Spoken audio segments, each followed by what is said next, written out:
Clarke, you're here today to tell me about how to fix Guam's affordable workforce and housing issue for all those segments. Tell me. Yeah. Okay. So I wanted to start with how I got here. Ryan, you did a good post on LinkedIn. On LinkedIn, you sort of posted and said Guam has a housing crisis, an issue, and you offered up some solutions, right? Yes, and I did. Some of those solutions were, what if we had some prefabricated homes available on island that were modular, Right. and also included a public-private partnership? And I got online and I said, yeah, let's do all three. Wow. All at once. I saw that. Yeah, you did. Yeah, and so that's what we're trying to do at Smithbridge. And what I might say here is preface this with, this is the beginnings of our plans that we're planting seeds. So we have concepts of a plan, as the saying goes. And I'll talk that through. Okay. So your prefabricated modular public-private partnership essentially speaks to a cost issue, a design issue, and a funding issue. All right. So we at Smithbridge, we're a vertically integrated construction company.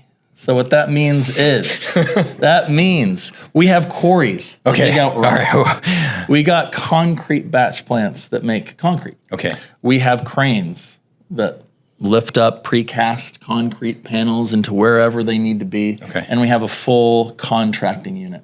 So it's anything involved in the construction industry, we are providing probably some part of it, whether it is the rock, the concrete, the crane, or the contract. Wow. Okay. Okay. All right. So what we have is a really special perspective on Guam. We see a lot of construction, and we bring in a lot of building materials. So we understand how difficult it is to bring in cost-effective building materials.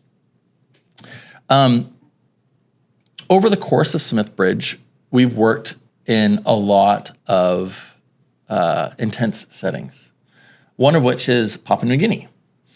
When in Papua New Guinea, our founder, Albert Smith, had the idea of how are we going to house all of the workers that need to build this bridge in Papua New Guinea. Okay. And in order to bring all the materials to Papua New Guinea, they had a lot of excess containers. And he said, these containers are fantastic building units to make container buildings, apartment complexes, or livable, lovable spaces for the workers. Okay. Well, that makes sense, right? So this has happened over the course of 20 years that Smithbridge has been making containerized buildings. Okay. If you actually go up to our headquarters in Jigo, that's where our quarry is, you'll find a lot of containerized buildings that we use for our offices. My office is in right next to a container building. Okay. Okay. So for Guam, we believe one of the solutions can be containerized, prefabricated, modular residences. Wow, Clarke. That is a lot of segments, but tell me more. Okay. So what are the challenges on Guam? I already said the cost, but we also have the elements. So we need a building material that will live up to the harsh reality that we live every single day, which is hot, hot sun and wet, wet water and salty, salty sea. Okay. Okay? And so we've usually gone towards concrete housing. And that's been the go-to because that is, a very dependable, reliable, durable structure. But if you go around the island after a typhoon, guess what doesn't get knocked over and guess what doesn't get blown out over? Containers. Okay. You can always rely on a container to provide a nice, safe place. The only thing that happens in a typhoon with a container is if there's not enough weight, it might get blown around a little bit. Okay. So there's a little bit of an anchoring issue. Okay? So we're starting with this building block of a container. Now we still have a cost issue. Think good old Henry Ford. The way that you bring down costs is you have an assembly line and you have a factory that you can do a repeatable process. That is, make a kitchen, put it in the container, over and over and over again, so it's repeatable and cost-effective. The great thing about a container is it can also be movable. And so when you have this assembly line where you're able to bring the costs down, make labor effective, make your purchasing effective, and make your assembly effective, you can have a very cost-effective product that can be moved around the island to the places that people need it. Oh, that's really cool. So what do you do to turn them into a home?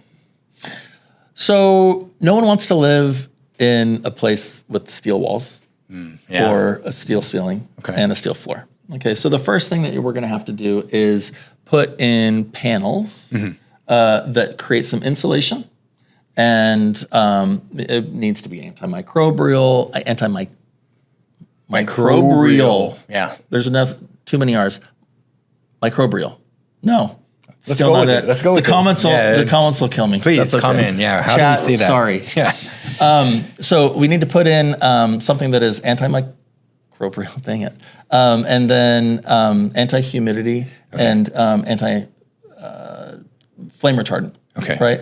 And so the solution there is what's called stone wool or rock wool. It's essentially it looks like fiberglass, but not fiberglass because we've moved on from fiberglass into stone wool. I didn't even know. Yeah.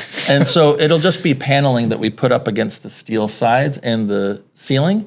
And then we put on a nice sort of concrete floor on the bottom. Okay. Or it could even be what's called a stone resin. Mm-hmm. It's a bit of a lock-in sort of wood-like flooring. Okay. This is essentially clicks in place. Clicks in place. Okay. But it's, again, it's the stone resin. Mm-hmm. It seems like there's a theme here. We're creating what we used to have in caves, but putting stones on the side and stones on the bottom.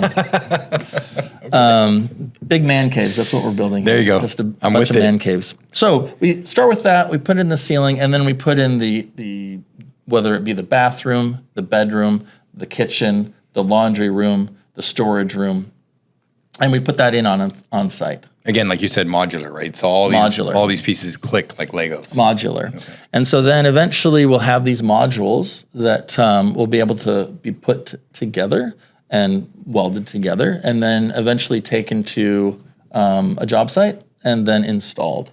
Okay. But that's a little bit too far ahead of us. What I might want to talk about is what these modules might look like. Sure. All right. Tell me. So I'm going to let you in on a couple code names. I'm here for it, Clarke. What do you got? Right. Okay. So these are subject to change, but we're thinking, what are these residences going to look like? So you start with a container. You either have a 40-foot container or a 20-foot container. Okay. Okay. I'm going to start from small and go big. Okay. The small, easiest to understand is the single 20-foot container, and we're calling that the half a home. Okay. Okay. As in half a day, but yeah, also no, I get it. I get the double entendre. You like that? I like it. Okay, so it's a half a home. And what that is a bedroom and a bathroom in a 20-foot container. Okay. And this is obviously for someone who already has a single family residence, but is looking for a little extra space. Maybe auntie came back, or that son never kind of failure to launch, or even grandma came back and you needed some extra space. Call it a granny flat, call it an auntie's home, whatever you want to call it. You set this structure up and you hook up some water and power, which you'll already have on your existing site, and you just add in, extra bedroom and bath. Okay. We're calling that the half a home. All right. Okay, so what if you're a bachelor and you need a bed, bath, and a kitchen? Mm-hmm. So that 20-foot is going to be the bed, bath. Another 20-foot, you stick it on the side. It's going to be the kitchen and the washroom. I got it. So it's like all these different modules. Essentially, it's like IKEA, right? I got 2 number 2s and 2 number 4s, and they you can configure and put them together in the way that you want. Yep. So those 2 20-foot, that one's called the cello. Oh. Okay. The cello. The cello. Okay. Alrighty. Okay, so then we're going to move up a little bit to the 40-foot containers. Okay. If you put 2 40-foot containers together, that's about 600 square feet of livable space. I can't wait for the name for this one. Go. Yeah. That's the Biba. Okay. Okay. I'm there. It's the Biba. Okay. Okay, so that's going to be a 2-bedroom, 2-bath, kind of single-family dwelling for just a very nice starter home. Okay.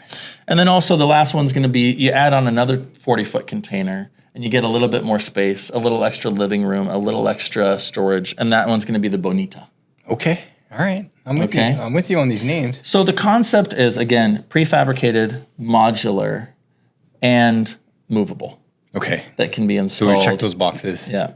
Because the one thing that we see in the housing situation here on Guam is a lot of people have land or access to land, but it's always the building costs. It's always the tyranny of distance of getting the low cost building cost, not only to the island, but out to the land. Okay. And so building on site is going to be a lot more expensive than building in one factory or assembly line, which would be our Harmon complex, and then taking it pre-assembled to the site and doing some, on-site sort of affixing them together, affixing it to the land and putting the roof on. Got it.